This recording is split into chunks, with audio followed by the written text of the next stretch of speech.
দিল্লি বিস্ফোরণ কাণ্ডের পর গোটা ভারতবর্ষ জুড়ে নিরাপত্তা বাড়ানো হয় এবং সেই মতন ভারতের যে সমস্ত গুরুত্বপূর্ণ জায়গাগুলো রয়েছে সেখানেও কিন্তু যে নিরাপত্তা তা কিন্তু দ্বিগুণ বাড়িয়ে দেওয়া হয় এবং সেই মতনই দেখা গেল শিলিগুড়ি অর্থাৎ যাকে চিকেন স্নেক বলা হয়, যেখানে নেপাল, বাংলাদেশ, ভুটান এই তিনটি দেশের বর্ডার রয়েছে, অত্যন্ত গুরুত্বপূর্ণ একটি জায়গা। সেখানেই কিন্তু যে রয়েছে সেন্ট্রাল আইবির তাদের সাথে যে উত্তরবঙ্গের আইজি থেকে শুরু করে শিলিগুড়ির পুলিশ কমিশনার এছাড়াও রেলের যে আধিকারিকেরা রয়েছেন সকলকে নিয়ে কিন্তু একটি উচ্চ পর্যায়ের বৈঠক করা হয়। মূলত শিলিগুড়ি শহরের নিরাপত্তা আরো দ্বিগুণ করতেই এই বৈঠক বলে এমনটাই কিন্তু সূত্র মারফত জানা যাচ্ছে। কারণ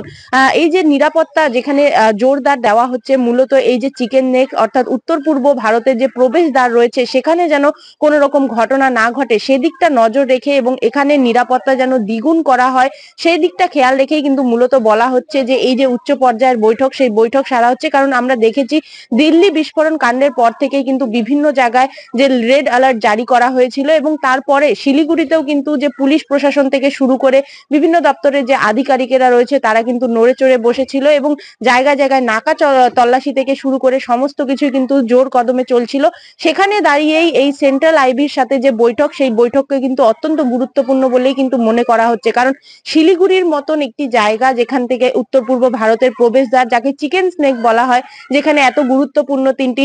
সীমান্ত রয়েছে, যেখানে